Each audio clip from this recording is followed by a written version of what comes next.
Hi, folks. I'm here to have a conversation with Fanos Panayides. Fanos was recently arrested. You might have seen the video. He was recently arrested in Melbourne, protesting about what's going on, the lockdown, all the stuff that we're going through. And I just want to talk to him about what happened, what brought him there, what got him, motivated to do this, and just what his opinion is of the pandemic. So, can you, or the lockdown, the pandemic, can you just give people a bit of a rundown on who you are for a start, Fanos, and what got you involved in this? What made you want to go there and have this protest? What's it all about from your perspective? So look, I come from a background of, my father wasn't exactly someone who trusted everything was going on from a very young age, never really believed in the government, stuff like that. And I've always grown up in a circle where, if things didn't make sense, you'd ask questions. And I've always been a person who was very aware of what was going on with, the elitists and the World Banks and who controls all the money and who controls Hollywood and, the real people that run this world. Right? I've always known, and for a very long time, I said one of the main goals of the elitists is to get rid of physical money, and the reason to do that is to be able to get the microchip in everybody, and everyone's tracked. And I've gone through a life where I voiced my opinion on it, but I was never openly an activist against it, if that makes sense. I don't even like the word activist, right? But for the sake of the conversation, let's say during my whole life, I was never really an activist against. I always knew about it, and I always did a lot of research on what was going on. I always knew the world was going to want to be taken over by a one world government and implement a one world currency and become draconian measures and all that stuff. I just didn't know it was going to come around that quickly and out of nowhere. Those measures were going to be put in place. So in January, when I started looking into all this stuff, because I don't watch the news, so when they were talking about the coronavirus, I didn't really pay attention to it, because I'm not a fan of negativity. I don't like surrounding myself with that type of stuff. So I stayed away from the news, and one day I decided to have a look into it. And from the word go, when I looked into this, it just reeked of deception, corruption, and lies. And I saw from a very long time ago when they all started announcing what was going on with this thing, I said, they're getting ready to take over the world. All this stuff about the virus, this is to destabilize the world's economies so they can implement a one world government. And now after, I don't know, a whirlwind, I think it's been 8 weeks since I posted my first proper video on Facebook about reaching out about what's going on. Well, I think it would have been even longer now. Ever since then, I've just exploded, and I'm just bloody everywhere. I don't know why. Yeah, it's pretty obvious what's going on. I mean, I called it as soon as it was happening as well. We've been waiting for this for a long time. And when you start looking into it, you see the reports that the doctors are putting out. And there's nothing they haven't even isolated this virus, so how can they possibly be making a vaccine for it? The death figures are not even as bad as the seasonal flu. If you look at the death figures for the last 5 years, there's actually less deaths this year worldwide than what there has been in 5 years. So if people are dying from the normal things they're dying of, and there's a pandemic, you would expect the figures to be a little bit higher, but they're not. But what made you go and want to put yourself out there like that? You just thought it was the time to do it, and didn't care if you got arrested. I mean, did you expect to get arrested? It was pretty brutal the way they just came in. They didn't question you. They didn't say, hey, stop talking. They just came and put you in a headlock and dragged you off. Pretty full on. I'd already accepted that I was going to get arrested. From the moment I left that day and I was going there, I knew that I was going to be getting put in the back of a van. I knew it. I'd already accepted it from the moment I left home. I'd already accepted I was going to lose my job if I started talking about this stuff. I just knew it was a matter of when. What was your job? What were you doing before you got so famous on TV? Talking about the devil's advocate. I was a security instructor. So we were in Victoria, we work under Victoria Police while we teach security. We're regulated by Victoria Police. You know, so I was in probably the worst job you could be in if you want to start speaking out against the government and the police. You know? You're kind of in a position to see it firsthand as well. I mean, did the cops come and arrested you? Were they aware of that? Did they know who you were? Oh, they knew who I was. I was someone that the crowd was really listening to. The crowd was really, you know, connecting with, and they didn't like what I had to say because I was the only one there who wasn't talking. Look, there's a place where you speak about, you know, the word conspiracies, right? Conspiracy theories. There's a place where you have that discussion, where you talk about Bill Gates and microchips and all this other stuff, but in front of a population of 200 people that are sitting in front of you there on those steps, that's not a place where you have those types of conversations with people.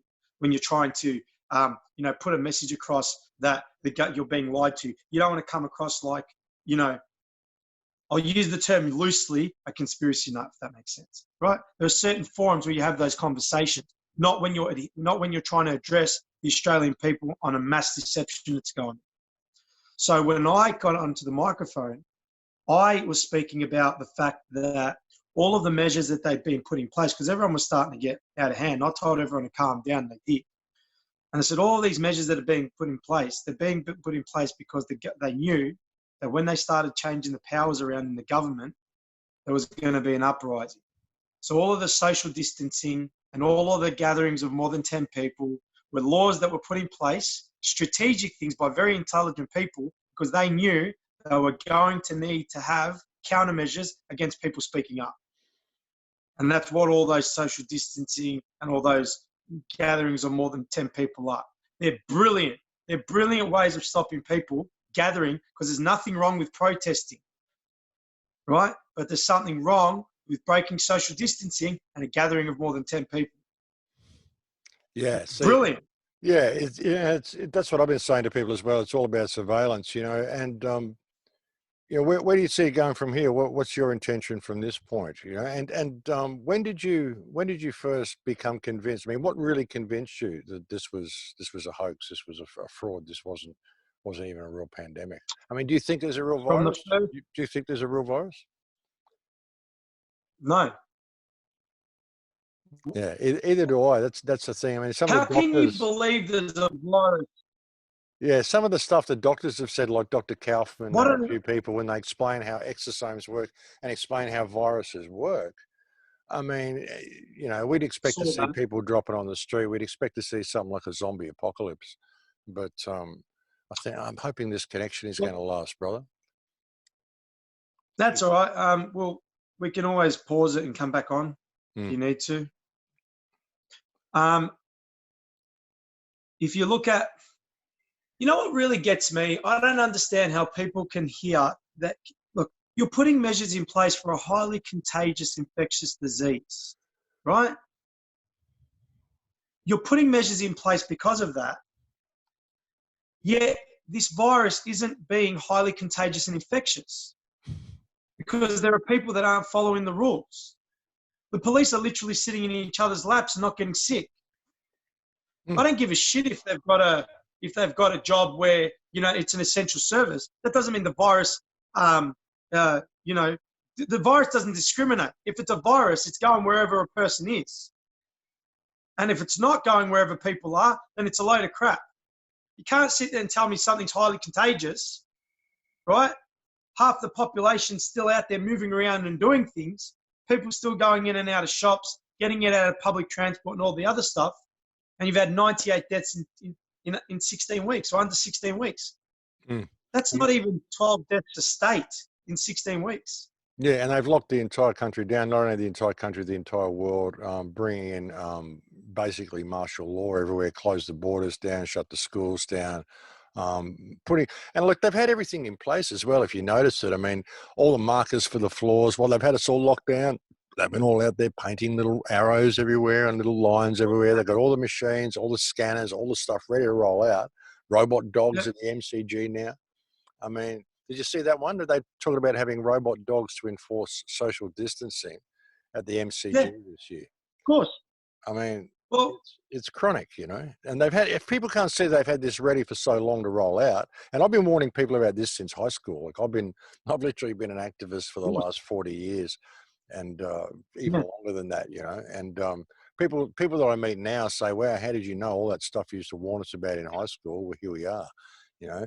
But it's so yeah, obvious that this has all been planned and that it's all about surveillance. And you're completely right. If they take out cash, that's going to be the end of it. Once they eliminate cash and they, you know, make it so that you need to have a certificate of vaccination in order to purchase anything, it's going to be game, set, and match. You're going to be moving into a Hunger Games type of society because there's people who won't accept a vaccination. And if you don't accept the vaccination, you simply won't have access to any services at all. That's the way they want to take it. yeah, that's exactly right. Look, at the end of the day, with what's going on and the way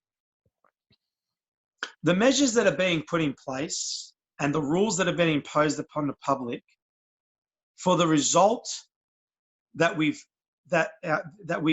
being subjected to in terms of how many people have died, the government should have already stopped, turned around, and done a formal apology to the country. Not only have they not done that, they've turned around and said you need an app to leave your house, an app that's not going to stop the virus from spreading. Even if they know where you've been and who you've been around, the virus is still spreading, right? It's still going to kill people if it's that deadly and contagious. Yeah. So what good is the app going to do there? You know what I mean? It makes no practical sense whatsoever. They want to make sure you're sitting 1.5 meters away from the person in your home. Why? Every surface you touch is contagious. So what does it matter if I sit 1.5 meters away from them, but then I go and touch the door handle when I go in the toilet? Yeah, exactly. You know? It's pretty remarkable. It's pretty remarkable too. I mean, we can go down and shop at Kmart or whatever, but we can't go down the beach. What's you that can all line about? in, you can line up to get into Kmart, but you can't go to have a drink. You can't go and sit down at a cafe. Yeah, Right? it doesn't make a lot of sense. So what was the result of when they arrested you? What are they going to do? Is there a court case? Did you get fined? I mean, what are they planning on? There's no court case because I didn't do anything that was able to be a summons in court. Listen, not following a public health order is a summary offence. It's like speeding in a car. It's like not paying a parking ticket. It's a summary offence. Even if they wanted to hold me, they couldn't have because I didn't touch them when they tried to grab me. People were saying it was staged. The reason I relaxed when they grabbed me, because I know the law and I know if I tried to hit them or fight back, I would have been guilty of an indictable offence and they would have been able to hold me. But because I only committed a summary offence under Section 458, subsection 3 of the Victorian Crimes Act, if the reason no longer continues for the reason they've arrested me in the first place, they have to let me go, whether a summons has been issued to be appeared in court or not. That's why the moment they grabbed me, I relaxed and I didn't fight them, because I didn't want to be guilty of an offence where they could hold me and then question me. So there was no summons to appear in court. I just received a fine. Okay. Everything I did, I knew exactly what I was doing. So how much did they fine you? What was the fine? So what did they? $1,652. For standing and speaking in public. Yeah. Welcome to Australia. Yeah, right. Now, I love how their rationale was when they grabbed me, because I was in breach of a public health order. So how come you didn't grab me when I was there for the other 2.5 hours? Why did you only grab me right at the end? And why did you only grab the key speakers if it was in the interest of public health? Don't turn around and say you're breaching the public health order when you were the one who was one of the main speakers or an influencer. I wasn't really a main speaker there. People were going. I already heard about a protest at 2 o'clock. So I said, let's all join them. Let's go at 12. Okay, so you went there at 12 o'clock. How long were you speaking? You'd already been there. I kept. And you'd already been there 4 hours before they came and arrested you. I spoke at the start, and then an hour and a half later, or a couple of hours later, I spoke again because I saw the crowd was starting to get out of hand, and who was on the mic wasn't delivering the right message. So I got on and calmed people down. Right? I got on and I told everyone, calm down. We're not here to fight with the police. We're here to be heard. right? And I talked about the fact that, you know, all this social distancing and all this other stuff, these rules have been imposed so we don't protest, right? That's all this stuff's been imposed for. Yeah, I said to them that the police's job isn't easy, and though I don't support what they're doing, I still respect the job that they do, right? Does that sound like someone who was there to incite violence in the crowd, or sound like someone who's trying to calm everyone down? Yeah, exactly. So right when I calmed the crowd down is when the police came and grabbed me. Right at the end, they came and grabbed me because they didn't want to associate. They didn't want me associating the fact that they've been talking about microchips in people for over 600 years in Scripture when they spoke about it in Revelations, and to show that that's exactly what the microchip is. No man can buy or sell whether you bear the mark of the beast. Well, what did they say we're going to need to be able to buy and sell soon with? A microchip, right? So we can actually survive, so we can actually go and live about our daily lives. It's already in the Parliament, emerging technologies. They said biometric passport and implantable microchip. They're already talking about it. It's already in Parliament. I don't think too many people will go for the implantable microchips, but they don't really have to, like with biometric scanning and all the stuff they've got, you know, and, you know, even if it's just a certificate of vaccination, like if it's the COVID ID that like Bill Gates wants to put in that, like a tattoo that you get, which only shows up under a certain light or whatever, same thing, you know, mark of the beast. And without that, you won't have any purchasing power. So what's your intention? What are you going to do from this point? You intend to just take a slap on the wrist and go back to normal life, or are you going to continue speaking out about this? No, well, there's no point going back to normal life, because life is over if we don't make something happen. These guys are coming to bring in laws right now that are going to completely change the way people are living. There were sections that were done in the New South Wales COVID-19 emergency measures bill that they passed that talked about how they were going to be able to create new regulating laws and powers. And they were smart. They put in this subsection that said the regulating powers that will be created, something along those lines. It says they will be approved if, in the case, the Parliament is not sitting for a period of more than 2 weeks after the power or that regulation is created. So they've basically put in a section that's going to let them pass any law they want without the two houses of Parliament and do it, because COVID-19 says that they can't be gathering in one place, and they can pass all these laws and not have to go through the proper power to do it. And all the people in the world, all the people in Australia going, oh yeah, no, that's good. The government cares about us. No, they won't hurt us. They won't do anything wrong by us. We can trust the government. They've also brought in, I think, in that same legislation, the possibility to create verbal arrest warrants. You don't even have to write them down. You have to write them down later, but you can just do a verbal arrest warrant or search warrant. This is new law. It's just coming under the Emergency Act to keep us all safe from the virus, of course, you know. They passed legislation in New Zealand now where they can enter anybody's home and test them for coronavirus. And the test kits are so unreliable. They're showing like an 80% rate of false positives. So basically virtually anybody who's had a flu shot will probably very likely test positive for coronavirus, because that's all they're searching for, the test kits, is some form of coronavirus. And we have all different sorts of coronaviruses in our body anyway. So it's kind of the perfect scam the way they've set this up. And it's really good to see people seeing. I mean, I've been speaking out about this for 10 years, 12 years on the radio show, and for like 30 years before that, and like screaming from the rooftops for the last 12 years to warn people that this exact day is coming right now. You know? And here we are. I've been saying, look, there's a train coming, folks, and if you guys don't stop arguing about the shape of the tracks and all the stuff you're doing, it's going to hit you. You know, when it comes, there will be no warning. It will be sudden, and you'll have no one to blame but yourselves. And, you know, and it's great to see people like you speaking up. I mean, here you are, a security guard, actually, like you say, you know, almost on the other side of the fence, you know, working for the enemy sort of thing. And suddenly it gets to the point where it's just, you know, it's too in your face, you know. And what I find, you know, irrational about what these order followers are doing is the fact that they take their uniforms off and they're standing with us. I mean, it's coming for them as well.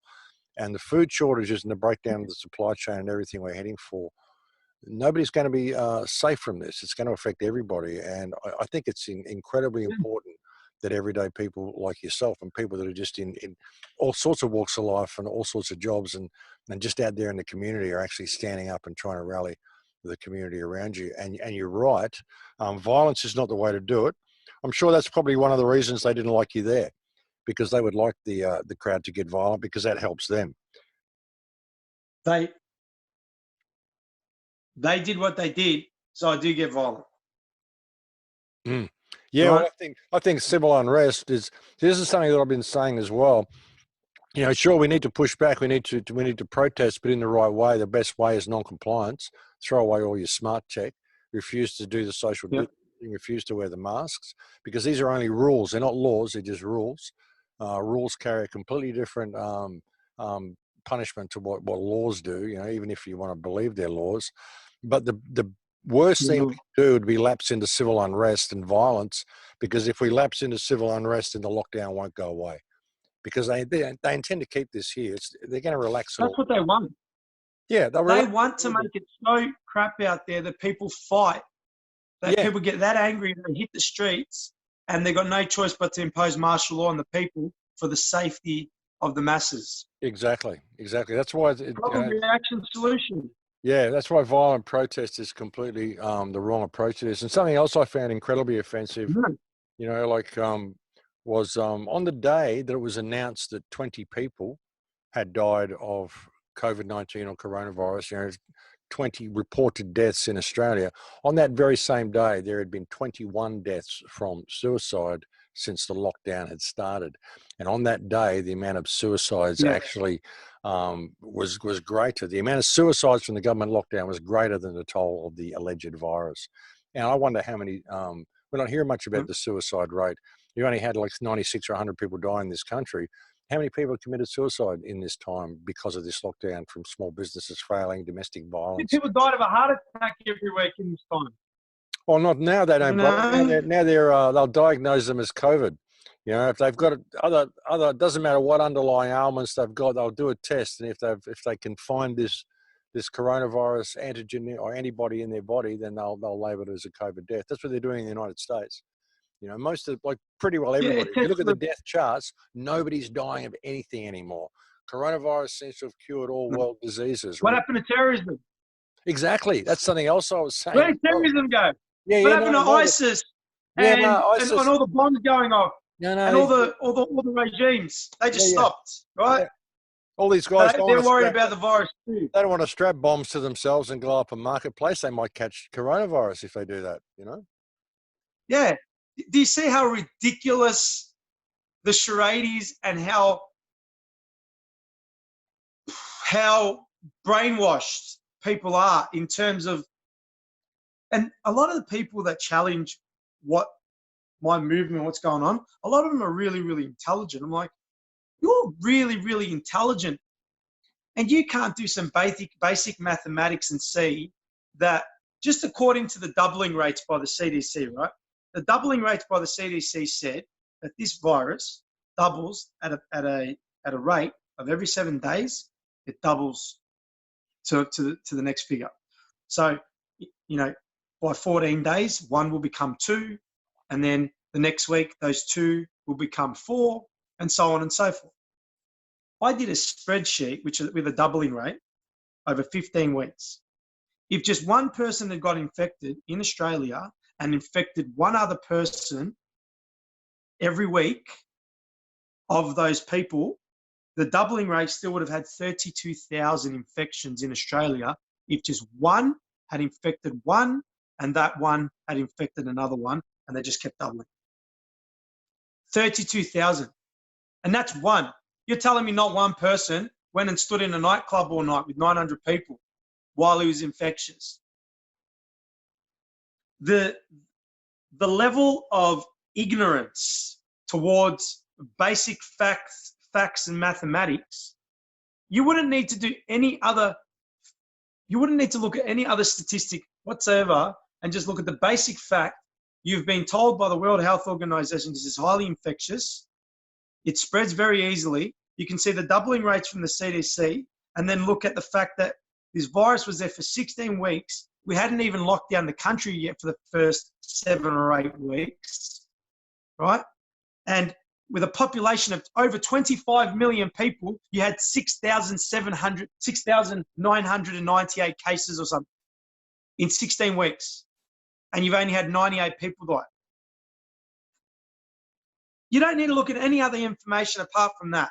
And if you never looked at a news report in your life and you just gave someone who was sitting next to you those facts and said, would you think that was a pandemic that you'd need to close down the world for? Everyone, without looking at one media, who hadn't watched one media thing, would have said, that's absolutely ridiculous. No. But the scary thing is, we're living it and people still believe what they're being told. And you're getting these measures being put in place that don't make sense. Yeah, it's because of the figures that the media is pushing. You know, the media is so, blatantly responsible for all this. I mean, the figures that are coming out of New York, there's terrible death rate. Yeah, but everything is COVID. Any death in New York at the moment is being classed as COVID. So, they're getting they get paid $13,000 if they declare a victim to be a COVID victim in the United States. Yeah, and $39,000 if they end up on a respirator. Yep. Exactly. So they end up on a respirator, $39,000. Exactly. So you've got to think what's the intention. Yeah, and and they say it only attacks old people, but that's how they're getting their death numbers. That's because old people die, and especially if they're going to get sick with anything now, we're going to say it's COVID. We're going to put them on a respirator and kill them, So yeah, it's such a scam. But that's what the media is pushing. And then you've got ScoMo sitting there saying, "Oh, we're keeping our borders safe. We're keeping you safe. We're keeping you safe." They've constructed the whole thing to crash the world economy, to create mass welfare and unemployment. Because once they get everybody on unemployment and on welfare, then you've got to toe the government line. Yeah, we'll give you your welfare payment, but you've got to take this vaccination. We will make it mandatory, but you won't be able to go into any shops or anything if you don't have the vaccination, because we're going to tell all the shops not to let you in. So that's the way they're kind of doing it. So what's your plans from here, brother? Where do you think this is going to go? Where are you intend to take this on the ground in Melbourne? Well, look, at the end of the day, I started my journey with what I did. Like, I started a Facebook group 4.5 weeks ago. And in 4.5 weeks, I've gone from 0 to almost 50,000 members. That's worldwide. So where am I going from here? I want to figure out some type of legal action. I want to hit these guys where it hurts, right? I'm moving off Facebook, and I've just secured a domain, so I can actually start doing stuff without being censored anymore, and people can actually share information without being censored, and just going to make as much noise as is needed to be made, because what's going on is wrong. It's absolutely wrong. And I got kicked off. One of the main reasons I started. Sorry, I got kicked off Facebook a couple of weeks ago, by the way. Just thought I'd let you know. So if you are making a noise and you're getting a lot of people there, they'll very likely kick you off. They did that to me. So, and I've got a forum now on my website. If you want to post anything there on thecrowhouse.com, we've just opened a new forum. Definitely. Kicked off Facebook. So be sure to post any info that you want in there as well, because that's going to be another free speech zone. Definitely. And I'm sure people there would want. Well, I'll share your I'll be sharing all of your particulars on the group, so we can get some eyes over there, because as I said, there's almost 50,000 in there. So where do I want to go from here? I need to figure out a way to, obviously, I'm looking to start creating some YouTube content to, be able to create some income. Because I do have, a few people listening to what I'm saying. I'm looking to get in touch with the right people so I can start getting some paperwork served in the right places. Looking to implement mass mail outs, where we're going to set it up so people can go and print up the letter that needs to be signed and sent into our into our governments. Because whether people want to believe it or not, the government can only do so much as long as the people allow it, right? And if they get enough letters coming through those boxes, not everyone who works there is being paid off. A lot of the people that are working there for the right reasons. So when they see 50,000 letters come through the mailbox saying that a certain, state premier should be resigning, because of these reasons, and you're getting a large amount of people sending them through, they're going to get questions asked to them. Because whether they think they're above the law or not, they're not. Because at the end of the day, when people realize that we are the ones that hold the true power, we can take any government back. Yeah, I believe that as well. I mean, we can, I've been trying to encourage the people to express a loss of confidence in this government's ability to govern. I think something people aren't noticing through this is the breakdown of the supply chains, what's really happening with the lockdown. It's broken down all the world supply chains of food, transport. We're very highly dependent upon imports and exports. A lot of people are noticing that there hasn't been any things like no wholemeal flour on the shelves for a couple of months now, no Wheaties on the shelves, a few things like this. So obviously there hasn't been a lot of wheat coming out of our wheat belt this year. And what has been coming out, a lot of it is hindered by border closures and all of this sort of stuff. I think it's really important that people see the need to get the food chains back up and running. I don't know whether you know, they actually ran a test last year, in the middle of last year. They ran a simulation. They hired a woman to find out how long it would take to break down essential services in Australia in the event of an emergency. And they worked out it would take 3 months. If we got locked down and everything stopped for 3 months, it would break down the supply chains. And I said, why do you think they're locking us up for 3 months? So I think that's a really important thing. And it needs to be some focus. People need to not depend on the government to be supplying the shelves, because ultimately we're all truckatarians. Most people in this country are truckatarians. We all live off the food trucks. And if those food trucks cannot bring the food, we're going to be in a pretty desperate situation. So I think that really needs to be a focus. The damage they've done to the supply chain through this lockdown, the actions the government has taken to protect us from coronavirus are going to end up causing far, far more deaths and far, far more mayhem and suffering than anything this so-called virus would ever have done, even if it was real. And I think that needs to be an important focus. Look, I believe people are going to die. I believe it. Oh, me too. But they're not going to die. They're not going to die of what we originally thought we were going to die of. They're going to die of the technology they're getting ready to turn on, because there is so much evidence that shows that this stuff's dangerous, and the government's just sweeping it under the rug and not saying anything about it. There's so much evidence out there of when this technology was turned. When I first started all this, right, I'll put it to you this way. When I first started all this, I was teaching a class and I saw everyone talking about it. So I decided, let me get on and let me have a look at this coronavirus. And this was when they'd already shut the borders, stopped the ships coming in from China, right? So back then.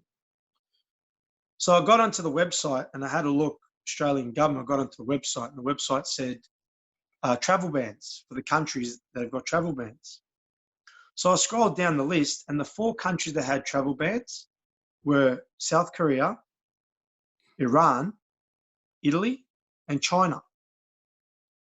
And I'm like, okay. And I was already umming and ahhing at that point, because they sounded like the countries that a certain country was having friction with, right? So I went and had a look at the numbers. China had 80,000. Like, makes sense. That's where the virus originated. Then I went and had a look at the other countries. Iran had 9,000 cases. Italy had 11,000 cases. South Korea, 8,000 cases. 8.5, something around there. So then I said, okay, it's a virus. That means obviously people are going to spread it, right? So okay, let me have a look at the countries surrounding China. The countries surrounding China had nothing. Nepal had 1. Bangladesh had 3, right? Then I went and looked at Iran. Iraq had like 25 or 30. Saudi Arabia had 25. Where the main concentrations were. And then I looked at Italy. Italy had 11,000, but the countries surrounding Italy didn't have any. 15, 25, 30. I'm like, this is man implemented. This isn't something that's just spread organically, because the numbers would have grown organically everywhere. You're not going to have these gigantic hotspots. You might have had some discrepancies of maybe 200 or 300, but you're not going to have 9,000 in one country, and the country next to it, where they haven't even closed their borders off yet, has only got 45. Do you know what I mean? So I originally thought that this was a bioweapon. That's what I originally thought, looking at the numbers, looking at how it looked self-implemented. And then as I saw the information more coming through,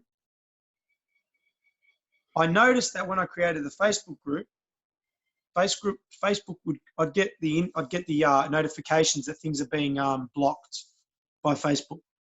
And the things they were blocking was from a fact-checking, it's called fact check, right? So the factcheck.org, it's owned by the billionaire family, the Annenbergs. Mm. What's a billionaire family doing with a fact-checking organization? Like they could give two shits whether a fact is true or not true. Yeah. And how stupid people are to believe that their intentions are to ensure that the right type of information gets out to the people. So I realized the two things they were fact-checking was Bill Gates and vaccines and 5G not being dangerous. Now, when a billionaire family tells me that I shouldn't be checking into something because it's not real, in the interest of not spreading misinformation to the public, but I could get on and say that the president of Tanzania, lives in Turak in Melbourne, and they wouldn't fact-check that, even though it's a blatant lie, right? When I see Facebook doing that, I'm like, if you're telling me not to look there, that's exactly where I'm going to bloody look, because you're hiding a body somewhere. So one of my group members sent me, he got onto my messenger and he goes, can I post this on the group? I go, what is it? It was just a link. So I opened up the link, and the link was full of videos, like short videos from China, from what has been happening in China. So I'm going through these glossary of videos, and it's showing how all these people were dying. They were dying on the street, plain clothed. They were dying in the middle of bus stops, just crossing the road. They're dead in the middle of the road. They're dying at the front of apartment buildings. And I found something very interesting when I saw the way they were dying. In a lot of the videos, they were suffering from seizures. And there's one video in particular where people call it a, what did they say it was? A crisis acting or something, like they're all acting, right? They're not bloody acting. There was 150 people having a seizure all at the one time. In separate videos, there were people having seizures like in the middle of the road, right? But they weren't normal seizures. They looked almost like their brain was being fried with something. So I asked myself a question. I said, hang on a second. You're saying this is a respiratory illness. You're saying this is a flu. If this is a flu, I don't know about you, but when I've got the flu, I've never had the flu, to be honest. But if you're that sick, you're not walking around if you've got pneumonia on your deathbed. You're not going to be plain clothes, walking the street. These people were dying in the middle of the street, and a lot of them had blood around their mouth, evidence of blood around their mouth, like something had just seriously happened with their body. Now, the people's reaction was like they just died, and they died suddenly. So I said, seizures, respiratory illness. I go, okay. Facebook keeps saying they're going to fact check 5G. I go, all right, let's have a look at something. I looked into why 5G is believed to be, say, dangerous, radiation poisoning. So have a listen to this. You know the drug that they were talking about that was believed to have good effects on the symptoms, to alleviate the symptoms of COVID-19. Do you remember that, Max? Yeah. hydroxychloroquine called. Yeah. Something in me, I was going to work on the train, and something in me said, check if hydroxychloroquine is also used for radiation poisoning. Guess what else they use hydroxychloroquine for? Yeah. They use it as a drug during chemotherapy. Okay. What it does is it stops cell breakdown, or it stops the cells from repopulating when they're affected. Right? So you're telling me, I'm looking at video evidence of seeing how people are dying in China. They're having seizures. Now the seizures, I looked up another thing with radiation poisoning, acute radiation poisoning to the brain, like being zapped to the brain, can also cause seizures, because a seizure is a neurological problem. A seizure has nothing to do with your respiratory system. So if you're having people suffering from seizures on the street, and there were reports when Wuhan was first went on the news, before they censored the shit out of it, that a large group of people fell on the ground all at the same time and started having seizures, right? And they were really, really sick. And they said it was, I don't know what the hell they said it was and how they painted it. So I put together the dots. I said, these people, they're plain clothes, they're dying on the street.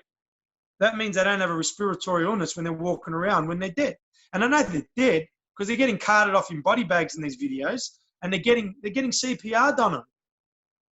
There's a video of a guy who dies in the park, and he's got blood all around his face, in his mouth, around his mouth, like he's just coughed up blood, and they're doing CPR on him in the park.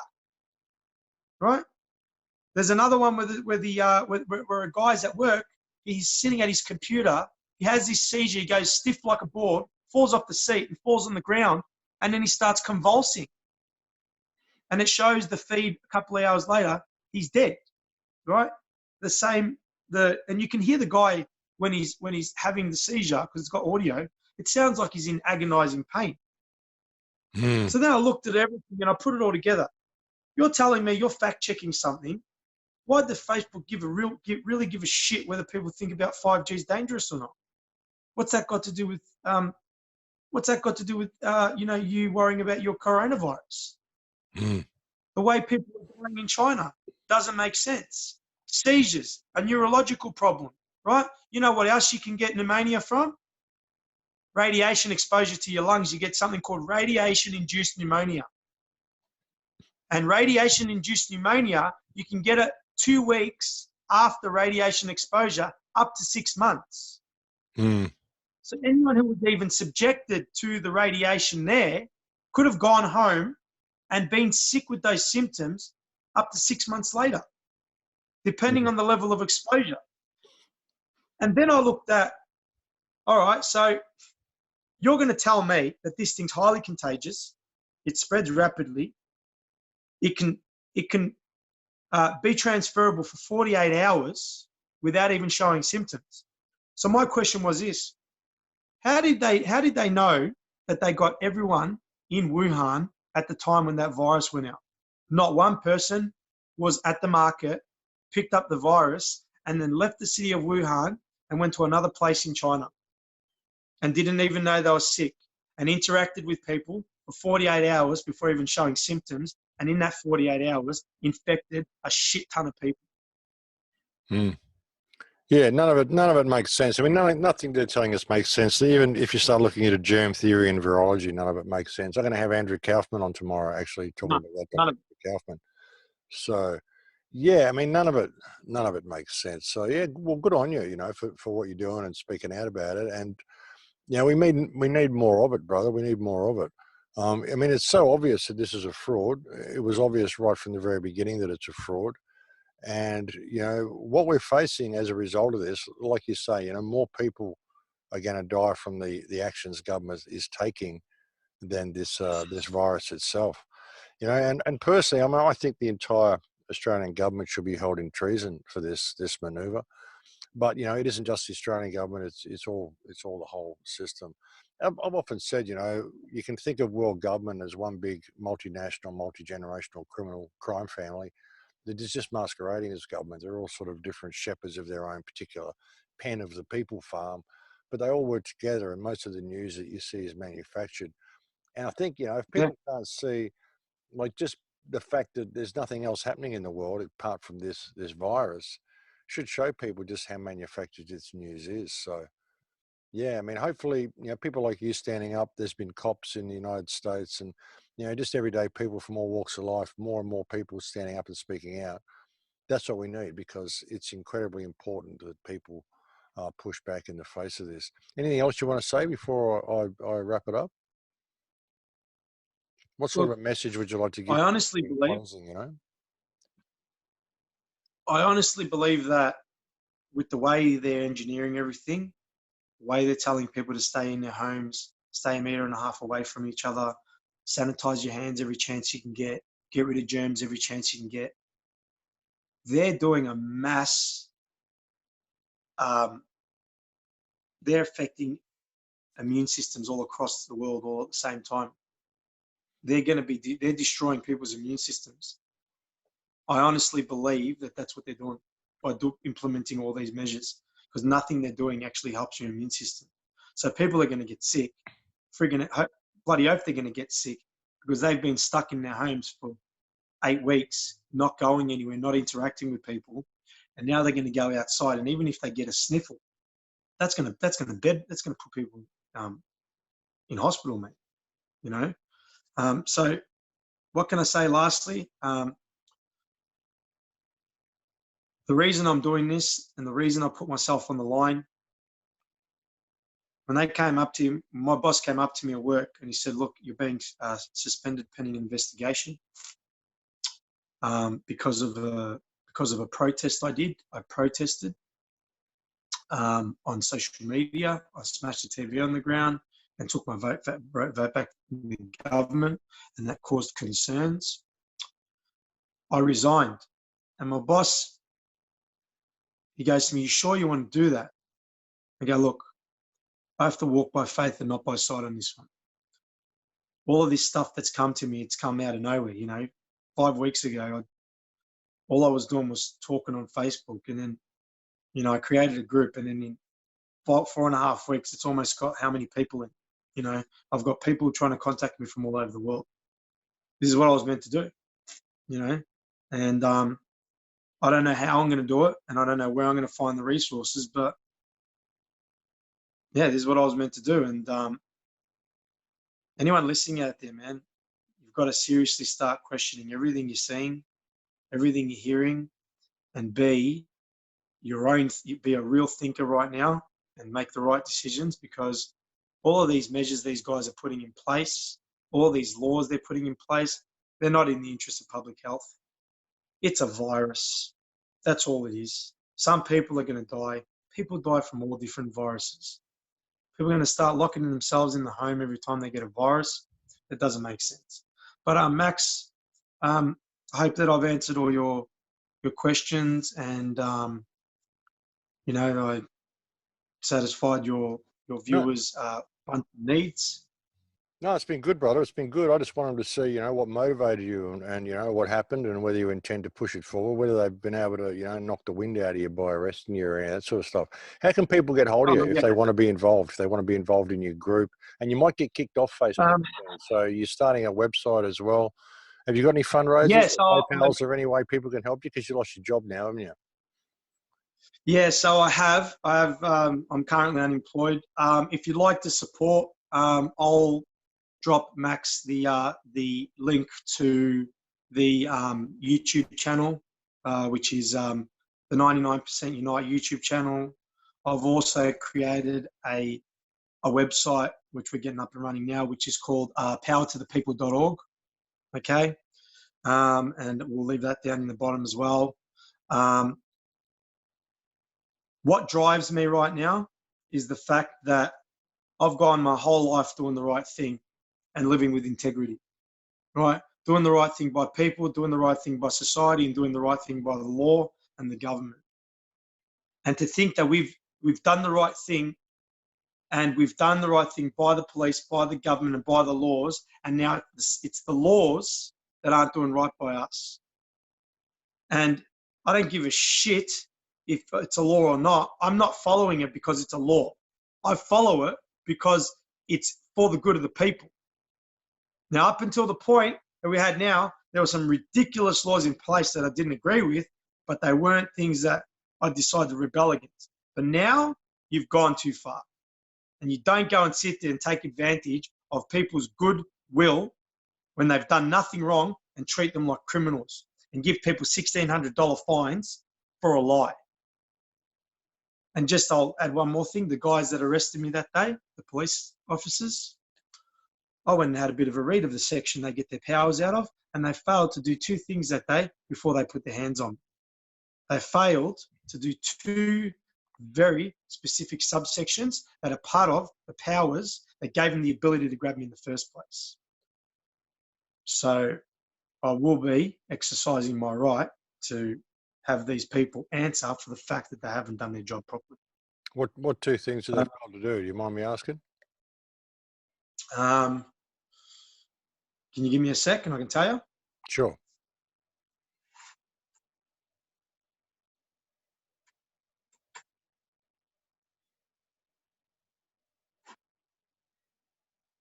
Tell you right now.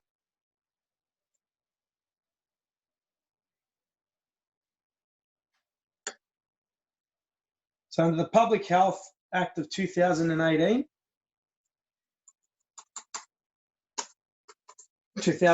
under the Public Health Act of 2008, the regulation powers, this is how the regulating powers work. The regulations give powers, but a regulation cannot work without being supported by an act. Does that make sense? Yeah. So with the section that they came and got me with, which was section 199, under section 200 of the exact same act, there are certain provisions that they must follow. And there were two things that they failed to do when they arrested me. And this is under emergency powers. So under emergency powers, it says subsection 1, part A. So subsection 1 says the emergency powers are, and says subsection part A, subject to this section, detain any person or group of persons in the emergency area for the period reasonably necessary to eliminate or reduce serious risks to public health. Right? Restrict the movement of, part B, restrict the movement of any persons or group of persons within the emergency area. Now, if we're in a state of emergency right now, we're in the emergency area. 3, part C, prevent any person or group of persons from entering the emergency area. And then D, give any direction to that, give any other direction that the authorized officer considers is reasonably necessary to protect public health. Now, here's what they forgot to do. Subsection 2, unless subsection 3 applies, before any person is subject to detention under subsection 1, part A, an authorized officer must briefly explain why it is necessary to detain that person. They did not briefly explain to me why it was necessary to detain me. They just ran and grabbed me. Well, you can see it on the video. Subsection 3 says... Yeah, they virtually just ran up and put you in a headlock and dragged you off. They didn't utter a word. They just grabbed me. Yeah. They didn't utter a word to me. Subsection 3 says, in the particular circumstance in which the power to detain the person is to be exercised, it is not practical to briefly explain the reason why it is necessary to detain that person. Before the power is exercised, the authorized officer must do so as soon as practicable. So it was practical to tell me what they were doing because I was only talking and I was being quite peaceful.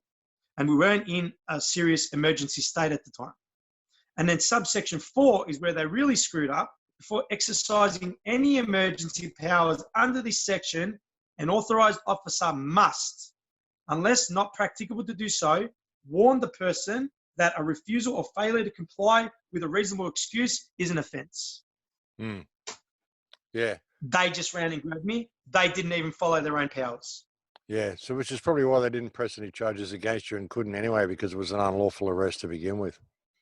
Yeah, yeah. Well, they pressed the charge. They charged me with the summary offence of not following a public health order. But what they did do when in the process is they showed me the exact section that they were working out of under, that they were just contravening in themselves with, because of the way they didn't follow how those directions are meant to be put out in the first place and how they're meant to follow those powers. Do you intend to honour that fine? Hey? You intend to honour that fine, or are you going to challenge it? No, I'm gonna make an example out of every single person that grabbed me. That's what I'm gonna do. I'm gonna teach people that just because someone's telling you to do something doesn't mean you unlawfully imprison someone. I don't give a shit who you are, police, whatever else. You don't have the power to unlawfully imprison someone. You don't. You didn't follow your own public health directives from the exact place you get your powers from. And to me, that's disgusting. Would have been kind of intimidating as well, having that many cops come and do that to you. And if you actually look at, I mean, and when they came and did that to you, that would have been, I mean, they're obviously on duty, so that would have been a workplace for them. So when you look at Australia's laws into workplace health and safety and intimidation in the workplace, they're actually breaking their own workplace health and safety laws as well by intimidating someone in a workplace. So that's another way to look at the way they approach that. But thanks for coming on and having a chat, Fanos. We'll have to do it again. You have to keep me updated when you get some more information. If you go getting arrested again, or you get any more flack from the police, or even if you just got something you want to come and share, just, you know. And that website is powertothepeople.org, is it? Yeah, I can spell that. It's POWER, the number 2. Okay. THEPPL.org. Okay, well, you can send me a link, and I'll put it below this video clip when I will. upload it, and I'll try to get this uploaded tonight. Thanks for coming on, having a chat, brother, and stay in touch, and we'll get you on to keep us updated. Max, I heard you're an absolute superstar, mate, and I was told by a lot of people that you're very influential out there, and I was very, very honoured to sit and have a chat with someone who has such a following. It's an absolute honour, mate. It was never any intention to. I'm just a guy in a shed, brother. So trying to spread the word, same as you, and it's really good to see more. It's really good to see Australian people stepping up and doing it. So it's good to have you on, have a chat about it, and I'll hopefully send a bit of traffic your way, send a bit of traffic to your YouTube channel, and stay in touch. And we'll talk again soon. Take care, brother. In like I've learned a lot from you, Max. Definitely. Thanks, mate. Okay. Bye bye.